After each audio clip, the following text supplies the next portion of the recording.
kautrīgs piedāvājums izlase. Un šis stāsts ir rakstīts kā intervija starp Arvo Vilku, laikraksta Latvijas ārpustnieku žurnālists un bijušo Latvijas sociāldienesta ministru īstenu latvieti Gunarsonu Gagārinu. Un tas ir stāsts par krīzi. Nu, protams, ne tikai to, kas ir mūsu valsts piemeklējis tagad, šajos pēdējos gados, bet tā ir, manuprāt, arī tāda atsauce uz visām lielajām vēstures katastrofām, vēstures krīzēm.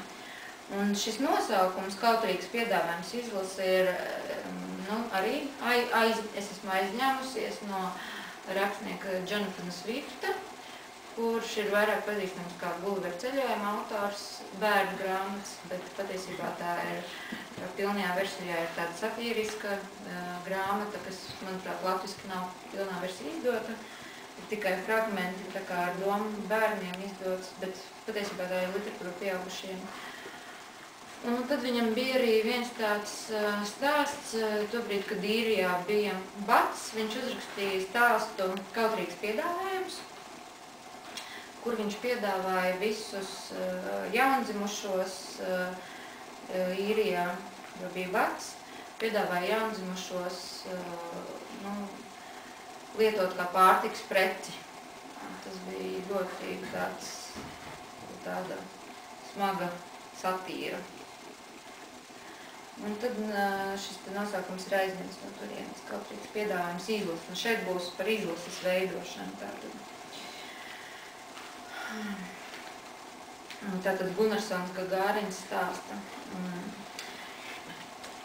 Mēs nospriedām objektīvi, tāds Zalmana lēmums, ka nepieciešams saglabāt kādu labu izlasi, kādu saujiņu tautiešu sēklē. Inteliģence teorētiski, protams, būtu ideāli piemērota, taču praktiski bija ideoloģiski sapūsi. Jēdzīgākies liecās uz kosmopolītismu, bet tautiskie mazspējīgi. Taču mums bija jāglāb valsts, vajadzēja stingru atlasi, tas bija grūti atrast īstus latviešus. Lielākā daļa sieviešu bijušas neapdomīgi sapārojušās ar krieviem un citiem nelatviešiem, sadzemdējušas jaukteņus. Kā lai nosaka, kurš liepiņš vai ozoliņš ir tīrs? Tāpēc mēs izvirzījām noteiktus pamatkritērijus, visus tos, kas 100% nav latvieši. Kā lai to nosaka, kā lai to pasaka? Vārdu sakot, radās klasifikācijas nepieciešamība. Sākumā bija paredzēts visus sagrupēt, Arvo Vilks. Vai tas bija brīdis, kad radās doma par nošķiršanu un vēlāko likvidāciju, vai jūs tajā piedalījāties, Gunarsons Gagāris? Tobrīd mēs tikai definējām grupas, Arvo Vilks. Vai varat tās definēt tagad? Gunarsons Gagārins. Tātad atsevišķajā grupā ietilpa čigāni, krievi, Somālijas vai kādi tur vēl melnie gucuļi, žīdi, jeb kādas nācijas imigranti, viņu pēsteši, pat no jauktām laulībām, visādi metisi un tā tālāk. Arvo Vilks. Kā jūs apzinājāt katrai grupai piederīgos un savācāt viņus vienkopus? Gunarsons Gagārins. Ļoti vienkārši lūdzām pieteikties. Es vēl tagad atceros paziņojumu tekstu.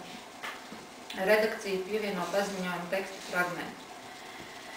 Visiem, kas atbilst šiem kritērijiem, jāpiesakās jebkurā pašvaldības nodaļā vai pasta nodaļā. Piesakoties jāizpild noteikti veidlapi, jānorāda dzīvesvietas adresi, kuru kopš šī brīža vairs nedrīkst mainīt, jānorāda pašreizējie ienākumi un iekrājuma summa skaidrā naudā un bankā.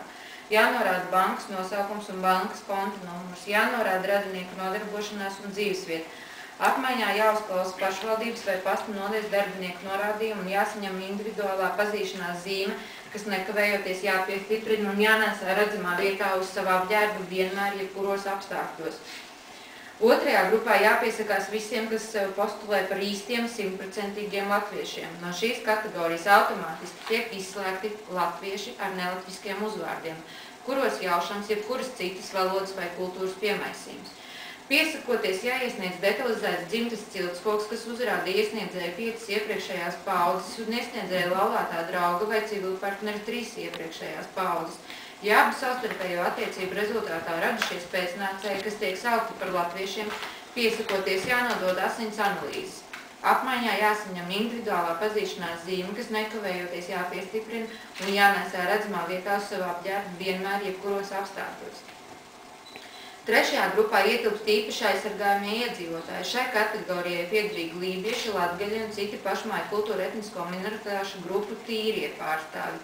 Arī šai grupai piederīgi nekavējoties jāpiesakās kādā no pašvaldības vai pasta nodaļām, jāiesniedz savs ciltskoks, jāizpilda kultūra etniskās minoritāšu grupas piederības tests un jāuzzina datums, kad jāierodas uz pārunām kompetences komisijas priekšā. Iesniedzot pieteikumu, jāsaņem pagaidu individuālā pazīšanās zīme, kas nekavējoties jāpiestiprina un jānesē redzamā vietā uz savu apģērbu vienmēr jebkuros apstākļos. Pēc komisijas lēmuma pasludināšanas jāsaņem permanenta pazīšanās zīme, kas nekavējoties jāpiestiprina un jānesē redzamā vietā uz savu apģērbu vienmēr jebkuros apstākļos. Ikvienam Latvijas iedzīvotājiem jābūt sagrupētam 30 dienu laikā no šīs pavēles publicēšanas brīža.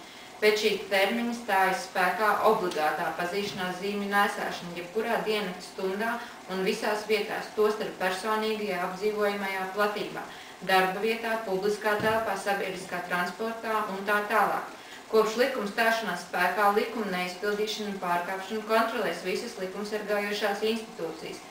Apzināta valsts iestāžu maldināšana saistībā ar piederību vai nepiederību noteiktai grupai, kā arī nepakļaušanās gadījumi tiks novērtēti kā kaitnieciska rīcība pret pastāvošo valsts iekārtu. Par šādu nodarījumu indivīds tiks sodīts atbilstoši pastāvošai likumdošanai. Ievērojot Latvijas Republikas krimināla likuma pēdējās izmaiņas, kas paredz mūža ieslodzījumu aizstāt ar nāves sodu. Nota bene. Lai uzzinātu, kur atrodas tuvākās pasta vai pašvaldības nodaļas, zvaniet 112 un nosauciet operatoram savu adresi.